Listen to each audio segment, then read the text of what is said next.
Halo sahabat OTSKK, berjumpa lagi di episode baru podcast bersama dengan Direktorat Standarisasi OTSKK yaitu Oksidasi. Perkenalkan, saya MC hari ini, saya Ocha, dan kita sekarang sudah ditemani dengan narasumber kita yaitu Bu Lis. Nah, selamat datang Bu Lis, apa kabar Bu? Terima kasih Mbak Ocha, Alhamdulillah sehat. Alhamdulillah, saya juga sehat. Nah, di Oksidasi kali ini nih, kita semua sudah tahu ya, kalau kan sekarang sudah ada peraturan baru nih ya Bu, Peraturan BPOM nomor 8 tahun 2024 tentang tata laksana persetujuan uji klinik. Nah, kita akan membahas tentang itu Bu, tentang uji klinik hari ini. Nah, sebelumnya kita udah ketahui kalau obat bahan alam itu kan dibagi menjadi 3 ya Bu, untuk yang obat bahan alam yang dalam negeri sesuai dengan UU nomor 17 tahun 2023 atau UU Kesehatan yang baru nih ya. Nah, ada 3 nih. Yang pertama ada jamu, terus kedua ada obat herbal terstandar, dan fitofarmaka. Nah, dari 3 obat bahan alam dalam negeri itu, apa semuanya harus dilakukan uji klinik nih Bu? Dan kalau misalkan dari 3 itu, apa aja yang boleh cuma uji praklinik? Jadi tadi seperti yang udah Mbak Ocha bilang ya, jadi ada 3 yang utama ya untuk obat lokal, terutama yaitu jamu, ada OHT dengan FF. Nah, nggak semuanya harus uji klinik Mbak Ocha.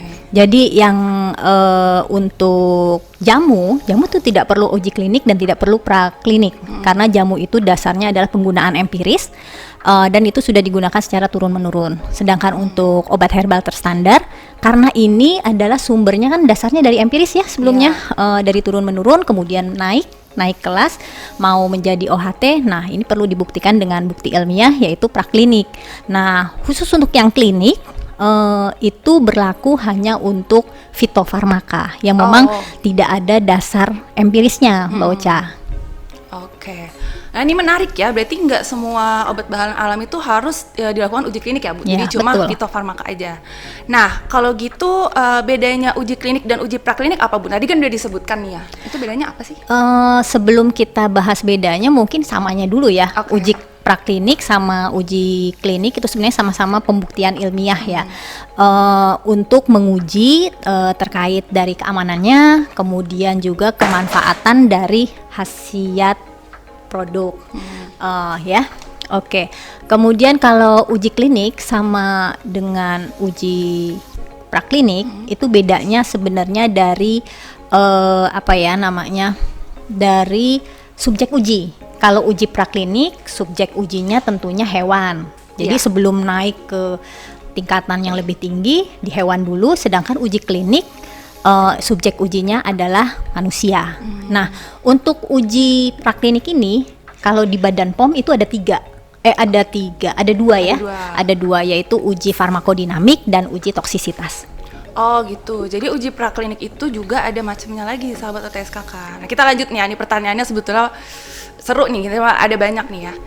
Oke, nah kan ada panduan gitu ya Bu, dari BPOM ya.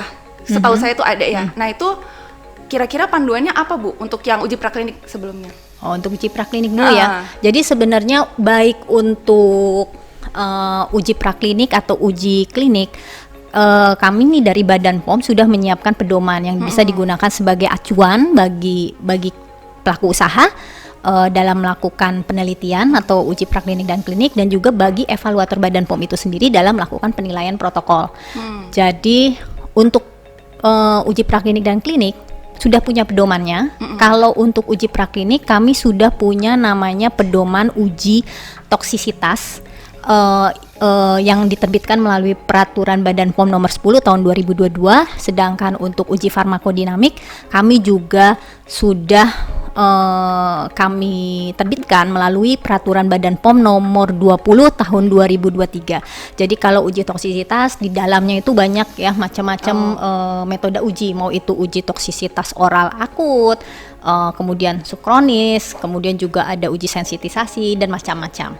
Nah, sedangkan kalau untuk uji farmakodinamik sama halnya dengan toksisitas, kita juga banyak metode-metode pengujian hanya untuk untuk kelas terapi. Nah, saat ini kami sudah memiliki kurang lebih 15 kelas terapi sebagai acuan dalam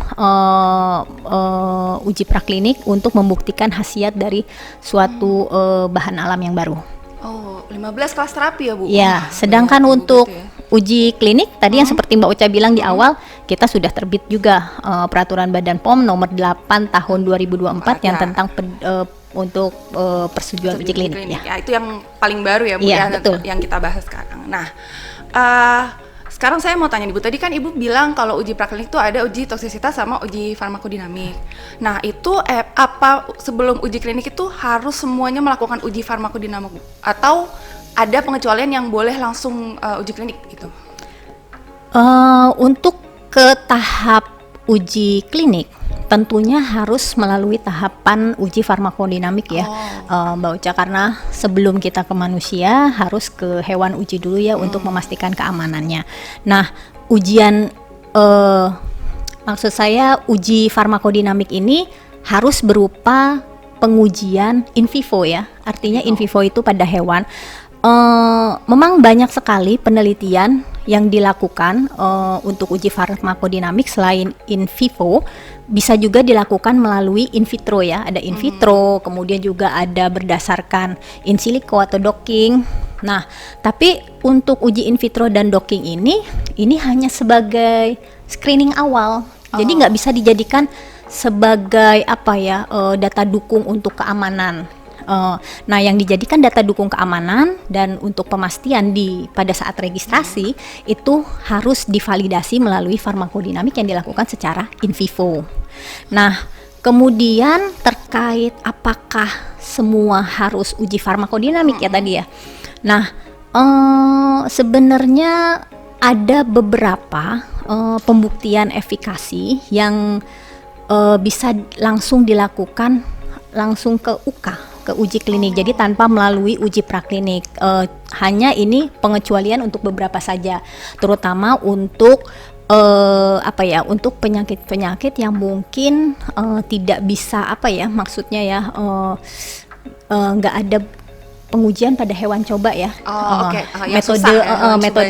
Metode pengujian untuk farmakodinamiknya susah.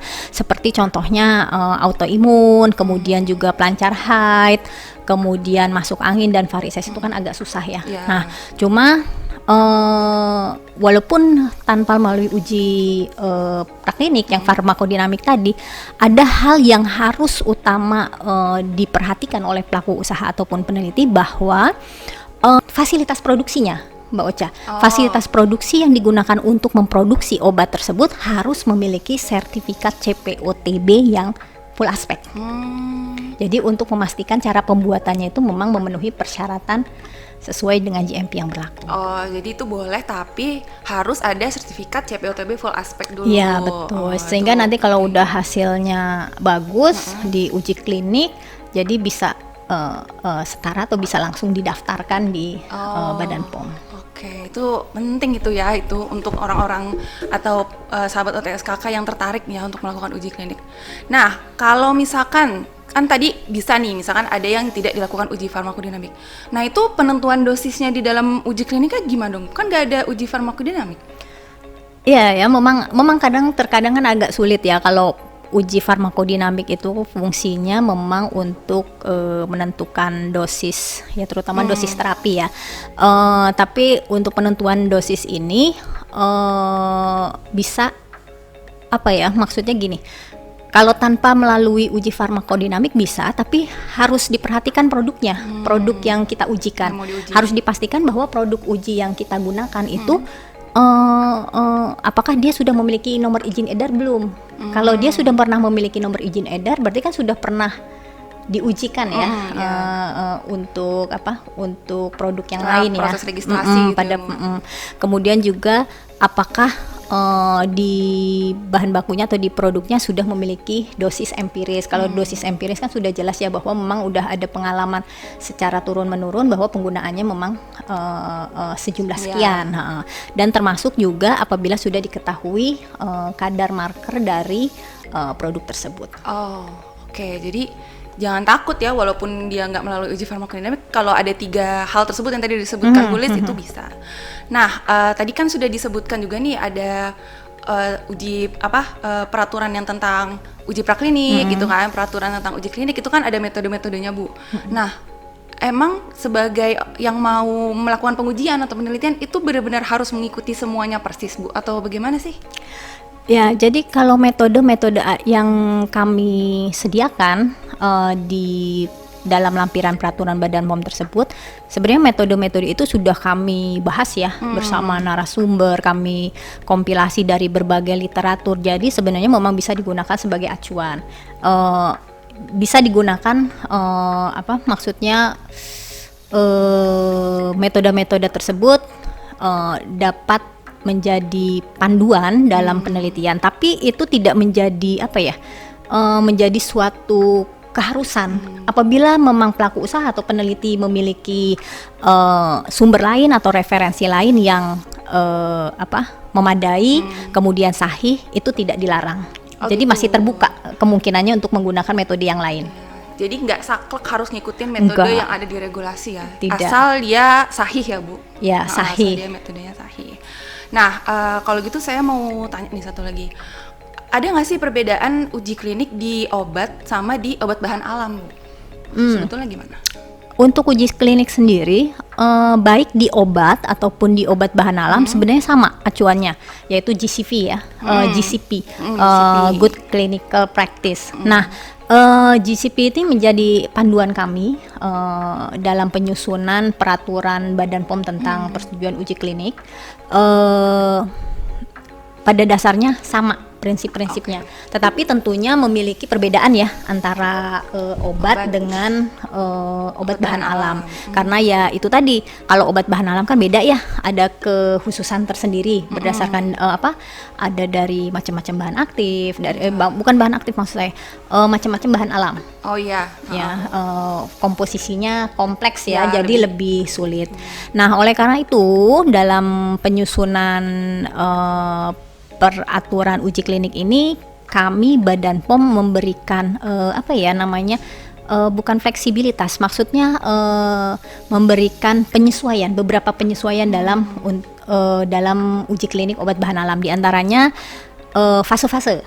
Misalnya tadi fase uji klinik kan harus ada banyak ya, berurutan ya, ada fase 1, fase 2, fase 3. Nah, kalau di obat bahan alam ini tidak harus selalu mengikuti alur fase uji klinik. Jadi ada beberapa fase misalnya yang bisa misalnya 1 atau 2 digabung menjadi dengan 3 itu bisa saja, tapi itu ada beberapa ketentuannya. Kemudian juga subjek ujinya ada beberapa persyaratan. Nah, untuk ini kalau di sini dijelaskan lebih lanjut kayaknya agak banyak ya. Tapi kalau untuk terkait bagaimana pengujian uji klinik untuk obat bahan alam bisa dilihat lebih lanjut di peraturan BPOM di lampirannya. Kami punya skema bagaimana mengenai uji keamanan atau khasiat di manusia. Oh, jadi kalau misalkan masih bingung bisa dilihat di peraturannya langsung gitu, udah lengkap semua ya Bu di situ ya. Iya. Oke.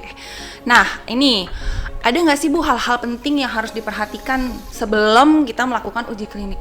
Nah, kalau untuk uji klinik kan dilaksanakannya di manusia ya. Ya. Jadi kita harus pastikan bahwa uji klinik yang kita lakukan itu aman atau tidak membahayakan risiko bagi kesehatan terutama subjek uji. Jadi ada beberapa hal nih yang harus diperhatikan supaya uji kliniknya juga berjalan dengan lancar dan produk yang sudah diuji klinikan dapat langsung diregistrasikan. Harus dipastikan yang pertama itu harus memperoleh persetujuan dulu dari Badan POM. Jadi protokol uji kliniknya itu harus mendapatkan persetujuan dulu dari Badan POM, yaitu dari Direktorat Registrasi. Kemudian juga dipastikan bahwa protokol yang dibuat itu harus mendapatkan persetujuan dari Komisi Etik. Ya, itu 2 hal yang utama. Selain itu juga harus mendapatkan persetujuan dari calon subjek uji. Jadi informed consent itu yang penting ya. Jadi jangan sampai kita menyalahi ya. Kemudian yang terakhir, produk uji yang digunakan harus dipastikan bahwa bahan baku dan produk jadinya tentunya sudah terstandarisasi. Oke. Jadi ada yang perlu diperhatikan juga nih sahabat OTSKK ya tadi, yaitu terus inform consent-nya harus tanda tangan dari subjek gitu ya Bu ya. Jadi itu udah penting juga. Nah, kalau misalkan nantinya mau mengubah nih Bu, misalkan udah mengajukan dokumen protokol uji klinik, terus mau dirubah, nah itu bagaimana Bu kira-kira? Untuk perubahan protokol uji dimungkinkan ya untuk diubah. Jadi pelaku usaha atau peneliti nanti bisa melakukan amandemen. Jadi menginformasikan ke Badan POM apa saja perubahannya, apalagi terutama terkait adanya kaitannya dengan keselamatan subjek uji. Jadi bisa mengajukan ke Badan POM, dan tentunya perubahan atau amandemen ini juga harus mendapatkan persetujuan dari Badan POM dan juga Komisi Etik. Oh gitu, jadi amandemen itu juga tetap harus persetujuan dari BPOM dan Komite Etik lagi. Gitu betul. Ya. Nah selanjutnya nih Bu, ini saya juga penasaran ya sebetulnya. Dalam upaya pengembangan obat bahan alam ya di uji klinik ini, bentuk dukungan apa aja sih yang sudah dilakukan BPOM Bu? Untuk pengembangan bahan alam, Mbak Uca kan tahu sendiri ya, Badan POM ini sangat mendukung sekali terhadap penelitian, terhadap pengembangan obat bahan alam, apalagi kalau yang dilakukan oleh industri-industri atau peneliti-peneliti dalam negeri. Banyak sekali dukungan yang sudah dilakukan oleh Badan POM. Di antaranya kalau untuk uji klinik ini, kami Badan POM sendiri sudah melakukan pendampingan dalam penyusunan protokol berupa konsultasi untuk penyusunan protokol uji klinik ataupun uji praklinik.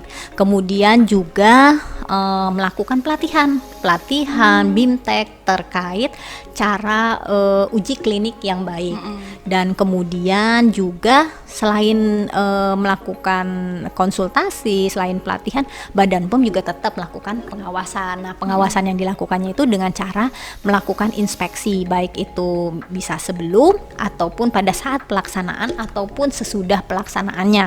Nah, ini kalau inspeksi ini dilakukan bukan untuk cari-cari kesalahan ya, tapi ini untuk memastikan agar uji klinik yang dilakukan oleh peneliti atau pelaku usaha itu sesuai dengan ketentuan yang berlaku. Ada banyak dan tentunya bukan ketentuan yang berlaku, yang penting sesuai dengan GCP ya. Oh iya, itu yang paling penting ya GCP. Karena kan regulasi juga semua mengacunya ke GCP ya Bu. Nah, itu banyak ya ternyata yang dilakukan sama BPOM ya. Nah sekarang saya penasaran nih Bu, saya pengen tahu lebih lanjut nih. Kalau misalkan saya mau tahu lebih lanjut tentang uji klinik, uji praklinik, saya bisa menghubungi kemana nih Bu? Untuk uji klinik, baik itu nanti untuk mengetahui prosedurnya lebih lengkap, kemudian juga untuk konsultasi cara protokol ya, pembuatan protokol, kemudian diskusi tentang uji klinik lebih lanjut ataupun uji praklinik, dapat menghubungi Direktorat Registrasi ya sebagai pihak yang sebagai unit yang berwenang dalam melakukan penilaian, evaluasi dan persetujuan uji praklinik itu Direktorat Registrasi Obat Tradisional, Suplemen kesehatan dan kosmetik. Untuk bagian uji klinik ya. Uji klinik UKADIP lah. UKADIP. Berarti kalau misalkan sahabat OTSKK ada yang mau menanya-nanya lebih lanjut nih gitu. Siapa tahu ada yang masih wah ini dari oksidasi ini saya kayaknya pengen nanya ini. Itu bisa menghubungi Direktorat Registrasi Obat Tradisional, Suplemen Kesehatan dan Kosmetiknya di BPOM di bagian UKADIP ya. Iya, betul. Gitu. Wah, ini oksidasi hari ini sangat bermanfaat Bu ya, banyak informasi-informasi penting nih, apalagi sahabat OTSKK mungkin yang ingin mengeluarkan produk yang sudah diuji klinik gitu kan, kayaknya wow gitu kan. Nah, banyak banget informasi yang bisa didapatkan dari sini. Nah, sebelumnya kita mau berterima kasih dulu nih kepada Bu Lis yang sudah memberikan informasi yang sangat bermanfaat ini. Kemudian saya sebagai MC Ocha dan kemudian dengan narasumber kita Bu Lis mau pamit undur diri terlebih dahulu. Sampai berjumpa di oksidasi selanjutnya ya Bu. Sampai jumpa. Sampai jumpa.